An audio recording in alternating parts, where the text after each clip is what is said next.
Speaker, you've been very busy. You've been traveling, barnstorming the country. Yeah. The last 2 years, of course, have been rather chaotic 2 years for your Republican majority. You've had difficult times passing legislation and the like. So why do you guys deserve another 2 years in power?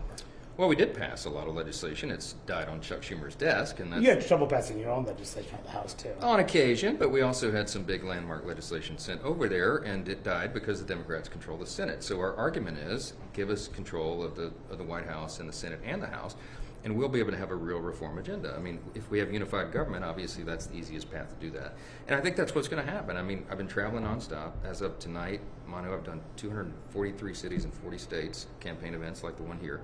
And there's a real energy out there. And I'm convinced we're going to have a good election night. And I really do believe that we're going to have an opportunity to turn this country around if we have an agenda to do that. But you have a narrow majority, no matter what, and you had a difficult time with this last narrow majority. Well, I had the most narrow majority in U.S. history, so there's that. We had a one-vote margin for almost 4 months. What could go wrong? I'm convinced we're going to have a larger majority this time. I don't know what the final number is going to be, but it'll certainly be larger than what we've had to deal with. And then if we have unified government, if Trump's in the White House and we have the Senate as well, I think everybody on my side is going to be in a much better mood, and I think they'll want to be part of the reform agenda and not a speed bump in the way. You've been talking about Trump quite frequently. How often? Very often, Yeah. yes. I mean, it's very important, for what we think is going to be ahead of us, for us to have a very close working relationship. Yeah, and that's my question. So how much are you talking about what you will do if you're in power, and does that include repealing the ACA? No, look, Not repealing the ACA. No. This has been ascribed to me. That is not what I said. You can pull a recording of the event in Pennsylvania. That's not what I said. Look, we are laser focused on improving health care, as we are every area. We need higher quality of care in many parts of the country. We need greater access. We need lower cost. And there are ideas on how to do that. That's what I was referring to. And that's what President Trump wants to do as well. He wants to make America healthy again, is one of his slogans, and I think we have ways to do that. But overall... Because you haven't had a plan for many years. Well, no, we do have plans. I mean, when I was chairman of the Republican Study Committee, it's the largest caucus of conservatives in Congress, we had we published a whole booklet, and I was the leader of all that. We have a Docs Caucus. They have lots of ideas that are published and prepared. So there are lots of ideas there. We'll put it all together in the final playbook. But overall, you said you and Trump are in talks about what you will do. Yes, I mean, I think every member of Congress should have it as a top goal to improve health care for the American I'm talking about just overall your agenda. Oh, yes, right. So we're not putting the cart before the horse, but we have to be prepared to lead on day one. And I've said many times on the campaign trail, we'll have a very aggressive first 100 days agenda because, frankly, we've got to fix everything. I mean, every area of public policy is a mess. From my perspective, Biden and Harris have made a mess of those things. And so the American people are upset about it. They're fed up and they're fired up, which is why I think we're going to win this election. I mean, everywhere I go, Manu, it doesn't matter if I'm in a blue state or a swing district or a red state, it's the same. People are worried about the cost of living. They're frustrated about the rising crime rates. They're worried about the weakness that we're projecting on the world stage. And, of course, the open border and everything that emanates from that. We have solutions to all those great challenges.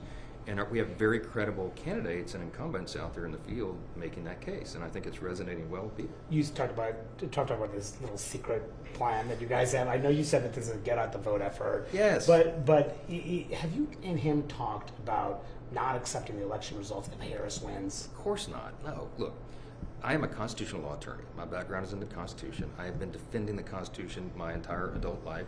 I will do it every day of my life. I've taken an oath to uphold the Constitution. We are going to do our job.